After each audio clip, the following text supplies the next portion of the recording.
خير المرسلين وعلى آله وصحبه أجمعين. أما بعد.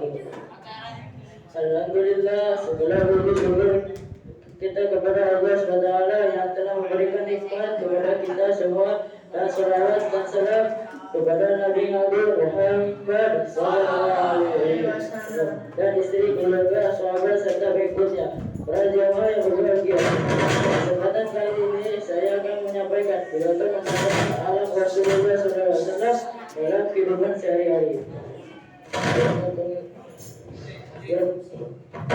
Pengertian alam adalah tingkah laku yang dilakukan berulang kali. Alam dalam bahasa Arab berasal dari kata hulur yang berarti tingkah laku, berangkai atau tabiat. Secara terminologi, alam adalah tingkah laku seorang yang didorong oleh suatu keinginan secara berdasarkan untuk melakukan suatu perbuatan. Dari pengertian di atas dapat kita pahami bahwa alam adalah rangkai atau tingkah laku yang didorong oleh keinginan secara berdasarkan untuk melakukan perbuatan. Sesungguhnya telah ada pada diri Rasulullah itu sendiri teladan yang baik begitu, yaitu bagi orang-orang yang mengharap rahmat Allah yang kedatangan hari kiamat dalam banyak rahmat Allah, seperti yang difirmankan Allah dalam Al-Quran. A'udzu billahi minasyaitonir rajim. Bismillahirrahmanirrahim. Wa qad kana lakum fi rasulillahi uswatun hasanatun liman kana yarjullaha wal yawmal akhir wa dhakara Allahu katsiran. Surat Al-Anfal ayat 21. Keterangan ayat ini menerangkan bahwa contoh terbaik atau teladan yang bagus adalah alam Rasulullah SAW dalam kehidupan sehari-hari. Karena suri teladan yang baik adalah pada diri Rasulullah SAW, sebagai disebutkan oleh istri beliau Aisyah radhiyallahu anha. Alam Rasulullah SAW dalam Al-Quran, hadis riwayat Muslim. Nabi Muhammad SAW adalah manusia yang terbaik akhlaknya. Hadis Abu Dawud At-Tirmidzi.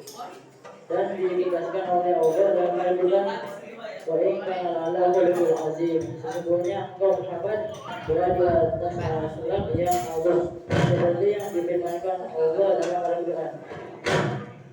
Fa in kana ala khuluqin azim, surat Al-Qalam ayat 4.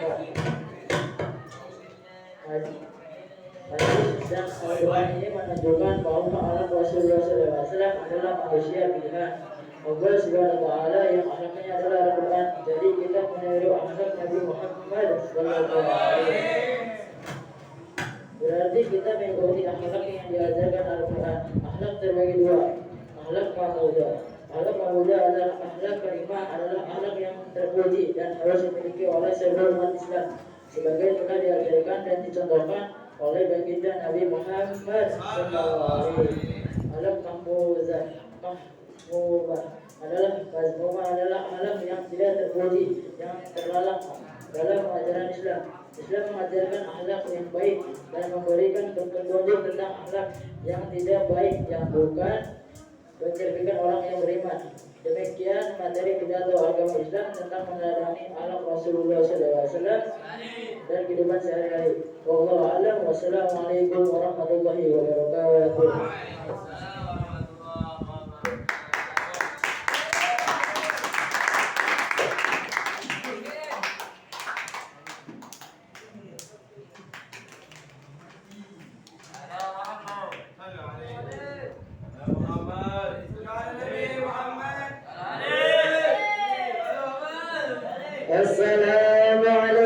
Waalaikumsalam warahmatullahi wabarakatuh.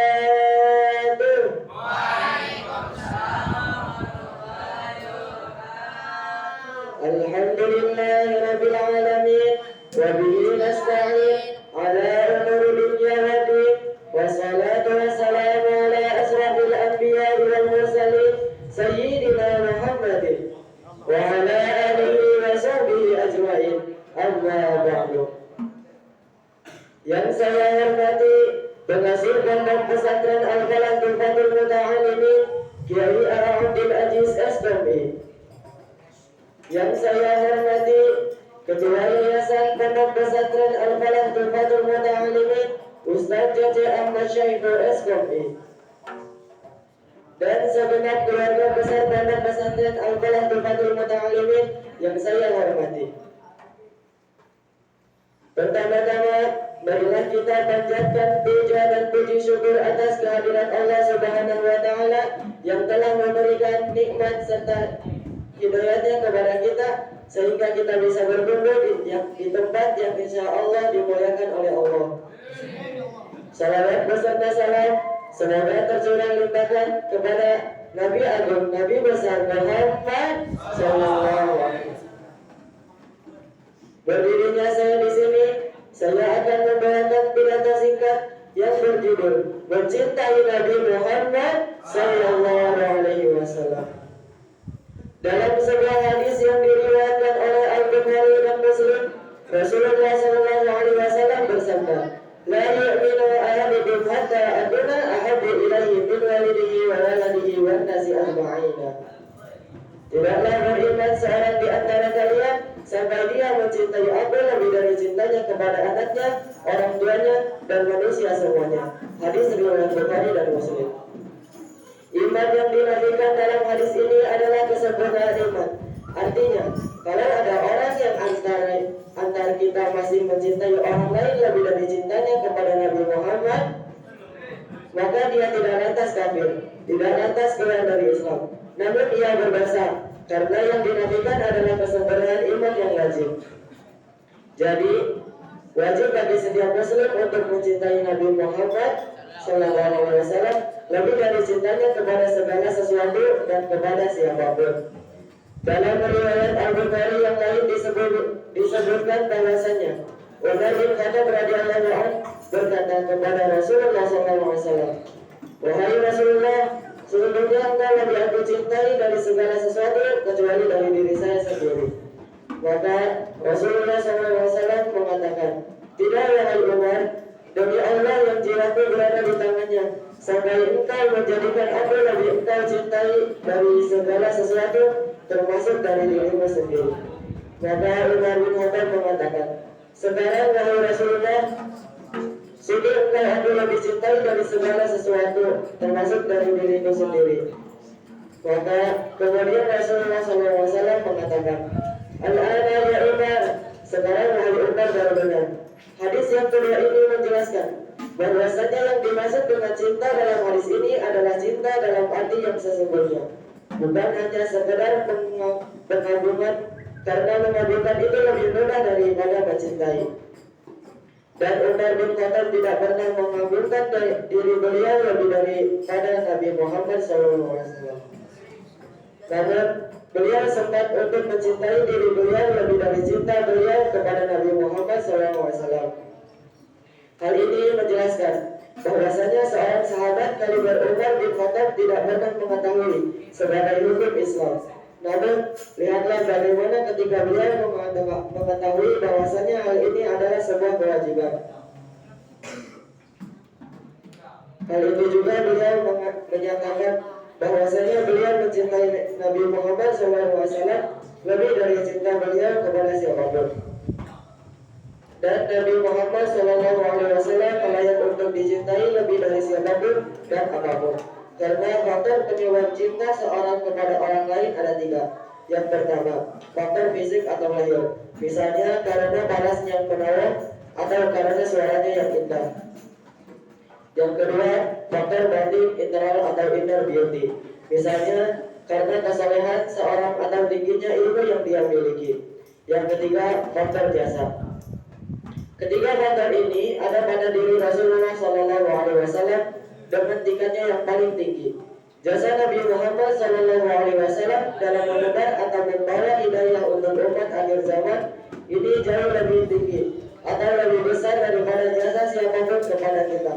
Bahkan jasa itu lebih besar daripada jasa ibu kita sendiri yang berbulan-bulan mengandung kita, susah payah mendidik kita dengan berbagai kenakalan kita, tanpa pernah merasa capek, tanpa pernah merasa lelah, tanpa pernah mengharapkan jasa.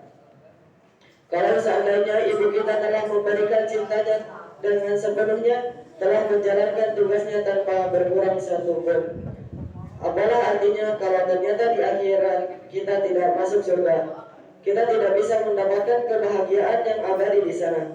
Semua jasa itu akan menjadi sia-sia, tidak ada artinya di akhirat. Dan Rasulullah SAW adalah sebab yang telah Allah pilih agar kita bisa masuk surga, agar kita bisa merasakan kebahagiaan di dalam keabadian. Maka sudahkah Anda mencintai Rasulullah SAW lebih dari cinta Anda kepada orang tua, kepada anak Anda, kepada harta Anda yang paling mahal? Anda tidak punya jawaban kecuali satu, yaitu mengatakan iya, karena jawaban tidak membuat Anda jatuh dalam dosa. Jawabannya cuma satu. Kalau Anda sudah bisa mengatakan iya, alhamdulillah. Kalau belum, sadarilah itu adalah dosa yang menjadikan Umar bin Khattab sekarang katakanlah, wahai Rasulullah, sekarang saya lebih mencintai engkau lebih dari cintanya saya kepada siapapun. Demikian, jadikanlah cinta Anda kepada Rasulullah SAW sebagai cinta yang paling besar. Dan dengan begitu, insya Allah Anda akan dibangkitkan bersama beliau di akhirat nanti. Demikianlah yang dapat saya sampaikan. Kurang lebihnya mohon maaf. Billahi taufiq wal hidayah. Wassalamualaikum warahmatullahi wabarakatuh.